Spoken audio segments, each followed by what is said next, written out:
климатическим условиям, конечно, я привыкла. И более того, лет 10 назад я стала понимать, что это мой город уже. Количество остатков достигало 3-4 месячных норм. Это очень, конечно, большое количество. Во Владивостоке около 560 миллиметров выпало за месяц. Я демократичный, думаю, преподаватель остается мне. С одной стороны, на первом этапе я стараюсь быть очень строгой, ну а потом трачу много времени, чтобы они все-таки досдали предмет и были аттестованы.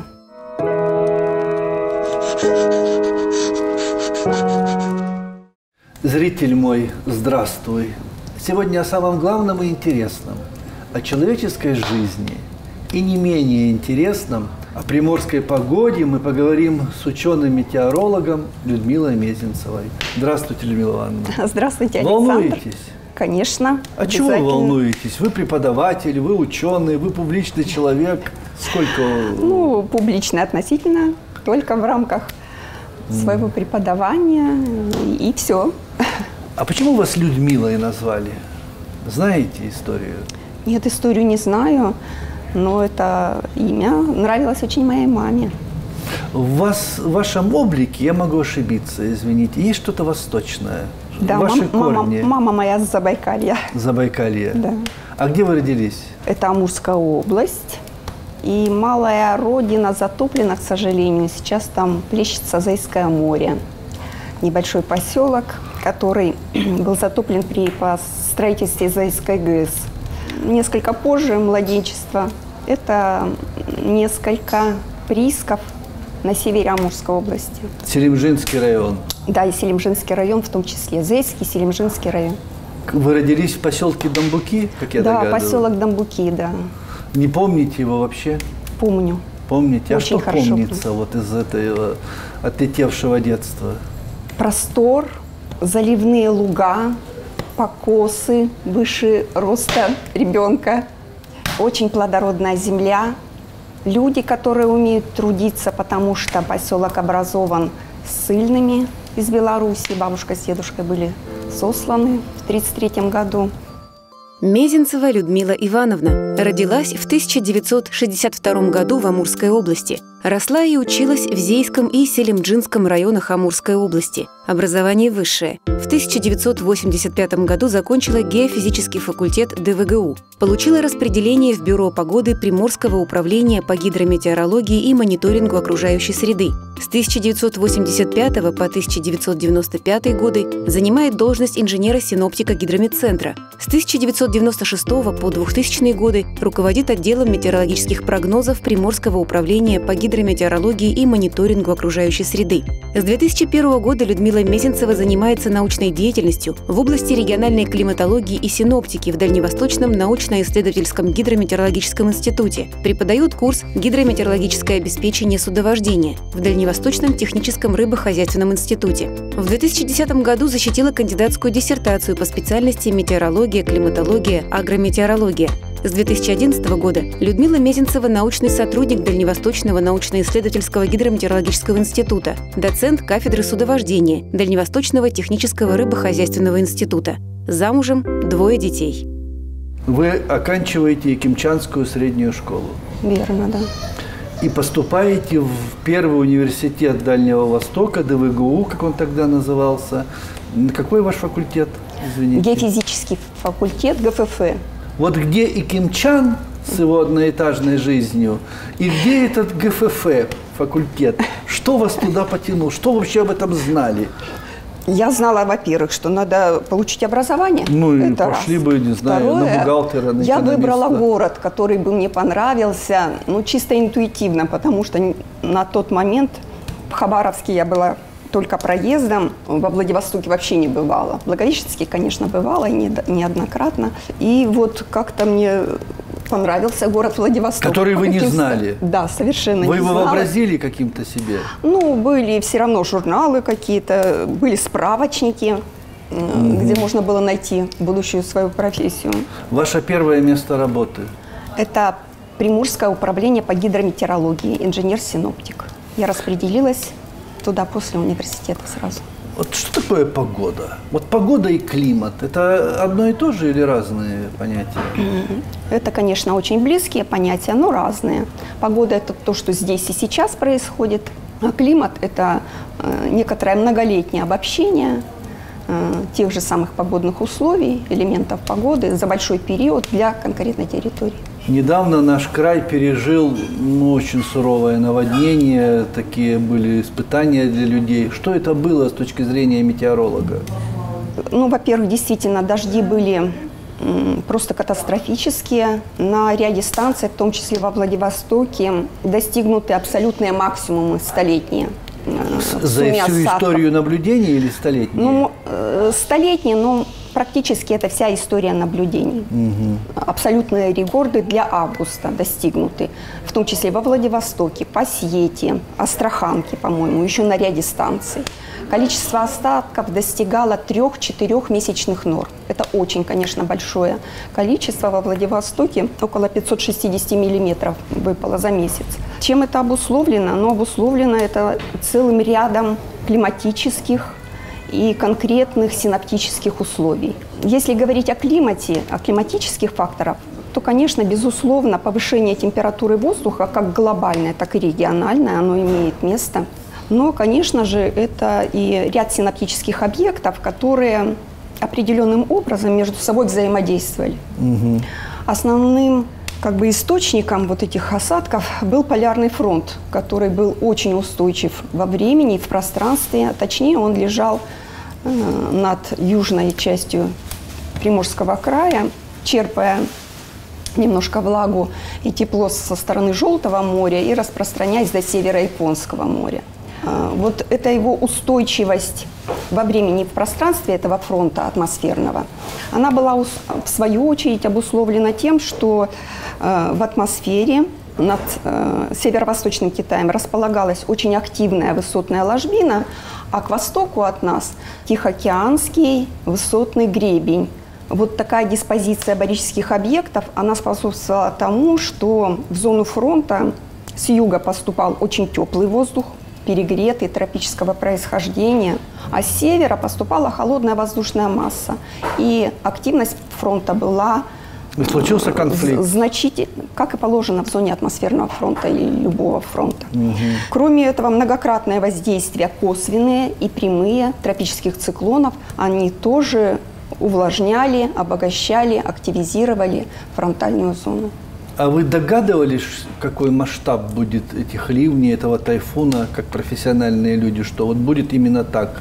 Или все-таки по вашим прогнозам как-то было скромнее?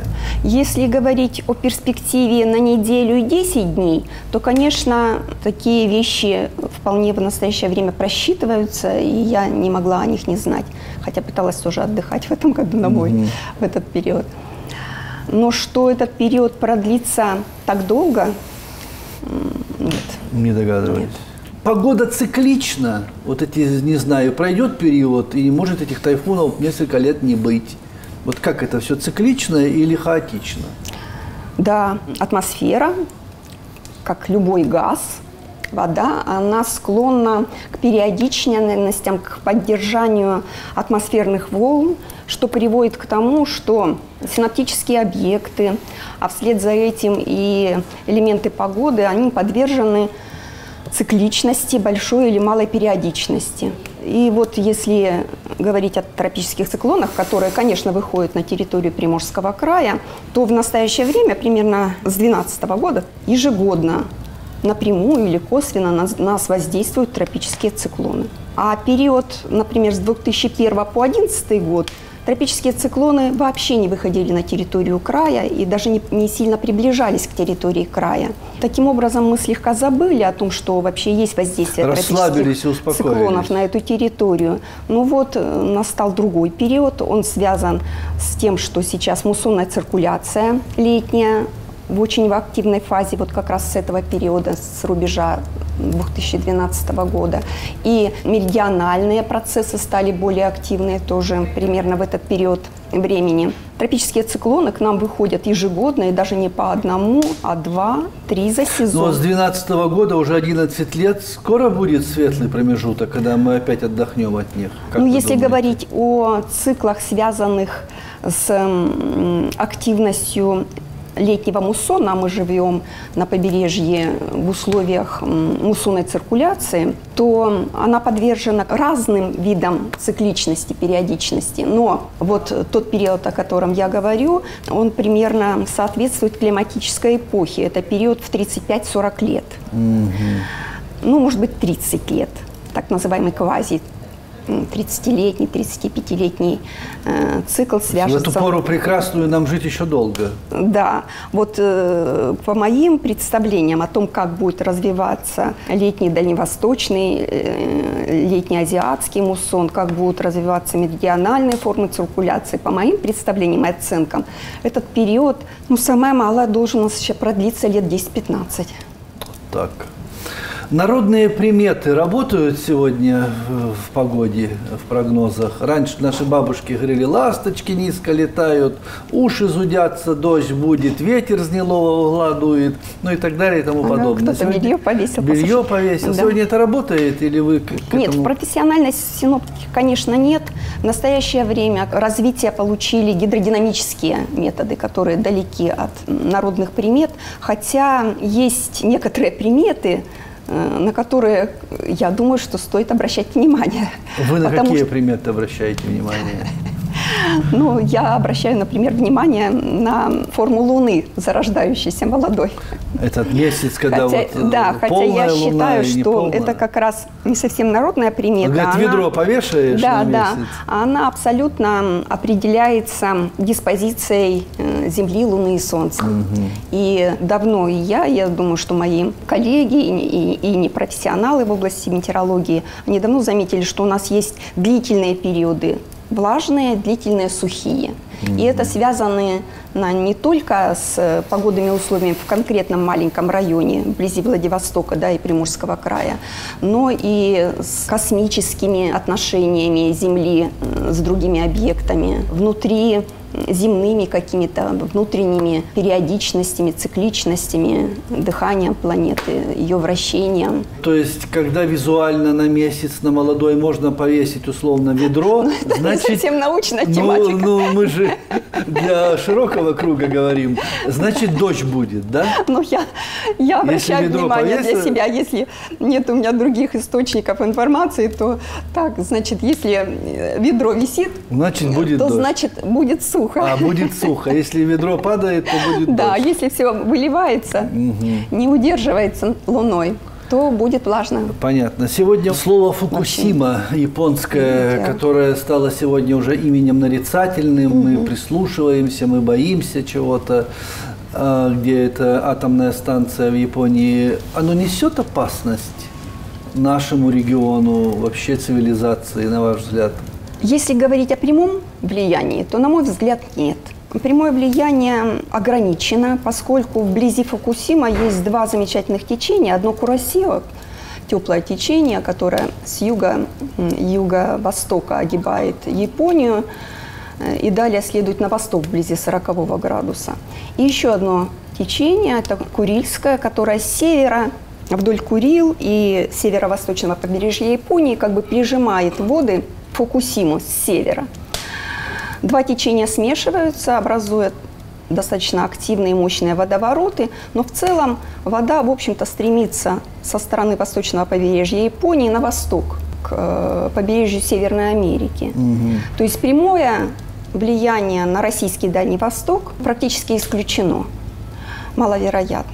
Но опосредованное воздействие на экологическую систему океана, в целом Земли, оно, конечно, будет.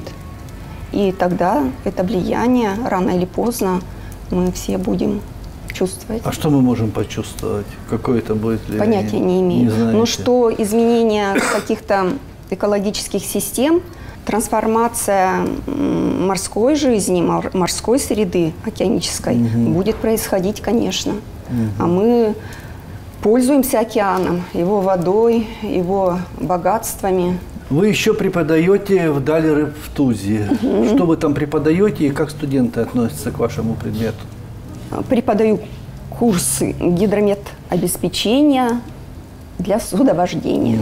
Вот такой курс, с одной стороны, для меня достаточно понятный, а с другой стороны, когда я начинала эту деятельность, то, конечно, пришлось поднатужиться и еще расширить круг вопросов, которые я должна знать. А студенты иногда пытаются сочкануть. Как обычно, да. Молодость. Да, не выучить, не сдать. Но мы достаточно мирно сосуществуем и стараемся быть интересны друг другу. Но они, возможно, не знают, что они мне тоже интересны. А чем они вам интересны? Ну, чему-то учитесь у них? Что-то берете от них? Да, конечно. Некоторым другим каким-то... Более легким взглядом на жизнь? Да, все-таки это поколение несколько другое, вспоминая свою молодость. Но интересно на них смотреть, чем они дышат, чем они интересуются. Вот вернулись с практики на Палладе. Ну, мне интересно, как они были, чему там научились. Вы строгий преподаватель?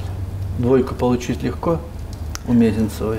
Я демократичный, думаю, преподаватель остается мне. С одной стороны, на первом этапе я стараюсь быть очень строгой, ну а потом трачу много времени, чтобы они все-таки досдали предмет и были аттестованы. С хвосты сдают, ходят за вами? Людмила Ивановна? Сдают. Сдают. Когда уже некуда деваться. Куда студенту без хвостов? Да. Ну и поскольку это мальчишки, редко, когда в группах бывают девочки, то, конечно, это но они понимают, что непослушание. Этот предмет им нужен. Это без него чего в море выходить? После хотя похода бы основы, азы знать. После похода на практику, безусловно, понимание, ну, немножко к более старшим курсам. Если читаешь курс на втором курсе, это, конечно, еще совсем юные ребята, которые не всегда понимают, что им нужно. Вот. А после практики, 3-4 курс, это вполне уже взрослые ребята, и с ними уже, конечно, приятнее на самом деле работать. Они усваивают, мотивированы. Более ответственные уже. Вы много лет живете в Владивостоке. Вы привыкли к этому климату или до конца нет?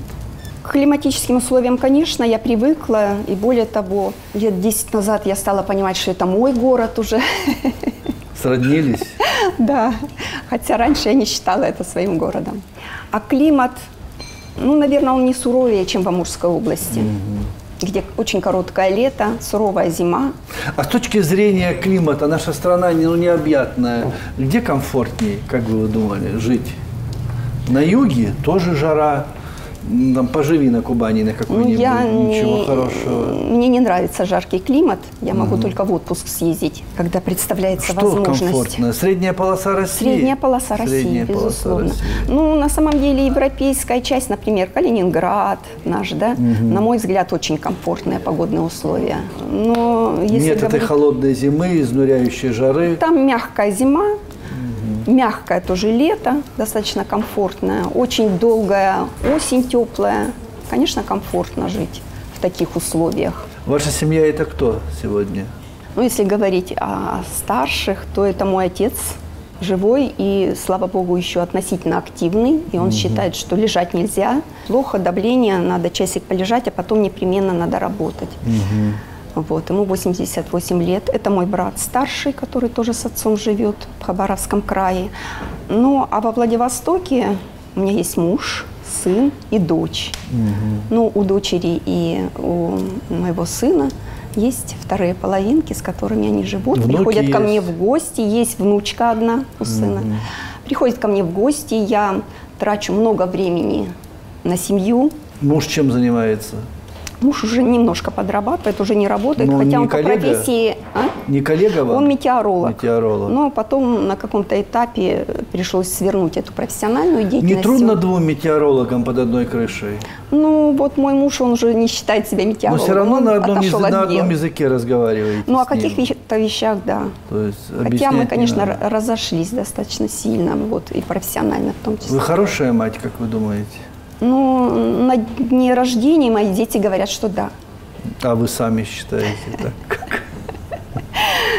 Ну, строгая мама или демократичная? Когда-то я была строгой мамой, а сейчас уже не считаю это возможным. Взрослые уже стараюсь есть. прислушаться, что они хотят, и иногда даже спрашиваю у них совета. А трудно быть хорошей тещей, хорошей свекровью? Наверное, по-разному. Еще зависит от того, какой человек Пришел по другую сторону и пришел в семью, да. Когда-то просто, а когда-то нет. Вашему отцу 88 лет. Он вас может поругать за что-то, сделать замечание? Вы для него остались ребенком?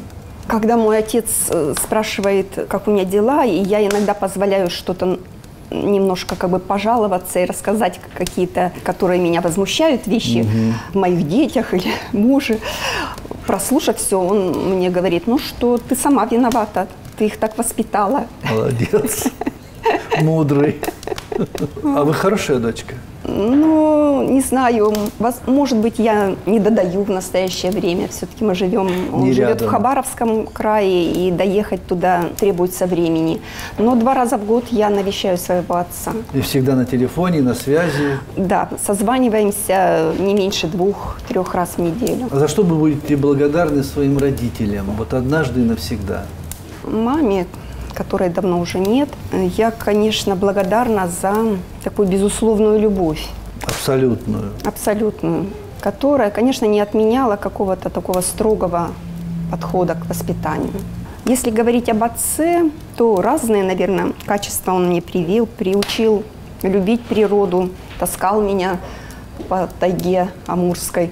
Если выделить главное, то это, наверное, вера в меня, в мои способности, мои таланты, возможно, слегка преувеличенные родительски. Но это, в общем-то, всегда двигало, и хотелось соответствовать этим вот его представлениям обо мне. Может быть, трудный вопрос, но спрошу. А что вместе с мамой ушло из жизни? Мама долго очень болела, и поэтому это, конечно, был процесс на самом деле постепенный. Но вот когда не стало мамы, то вот говорят, что ребенок становится сиротой, когда нет матери. Без отца полсироты, а без матери круглая сирота. С одной стороны, у меня замечательный отец, у меня с ним замечательные отношения, но с мамой уходит какая-то такая глубинная теплота и любовь, которая была дана свыше. Согласен. А когда вы иногда летите на самолете из Москвы, видите свое Азейское море из иллюминатора? Он примерно трасса там проходит. Да, это бывает обычно, когда встает солнце очень рано утром, и однажды я это обнаружила. И если получается, то смотрю обязательно в иллюминатор. И иногда получается видеть вот это Азейское море дендровидного вида, которое разлилось по долине. И тогда я говорю: привет. Ну, ёкает что-то внутри. Ну да, как-то воспоминания какие-то нахлынули. Любимое время года? По ощущениям это весна, а по состоянию природы осень. Любимый цвет? Цвет травы. Любимые цветы? Ой, все почти люблю цветы, практически без исключения. Овощи или мясо, что выберете? А мясо с овощами? Можно. Хорошо. Алкогольный напиток есть любимый? В последнее время это вино хорошее, сухое. Дождь или снег? Снег. Что вам хочется от этой единственной жизни? Ну, прожить в здравии. Может быть, доделать, если получится, некоторые профессиональные и личные вещи и дела, которые прежде не удалось выполнить. И самое последнее. Вы, как никто другой, больше всех, больше других смотрите на небо. Бог есть на свете или нет? У меня был один замечательный друг, его уже сейчас нет. И он говорил, что мы вот воспитаны все в безбожии в советское время. Но когда нам становится плохо, мы ищем угол, на который бы надо помолиться, и в котором должна бы стоять иконе. Вот я тоже отношусь к этой категории людей. И ищите угол периодически, на который когда бывает плохо помолиться. Моим родным, то да. Спасибо, вы были искренни. Это самое главное. За доверие спасибо отдельное. Спасибо вам, извините, если я что-то изложила не так. Замечательно. Это была Людмила Мезенцева. Мы говорили о самом главном и интересном, о человеческой жизни. Всем добра и здоровья, берегите себя и живите, пожалуйста, долго. До свидания.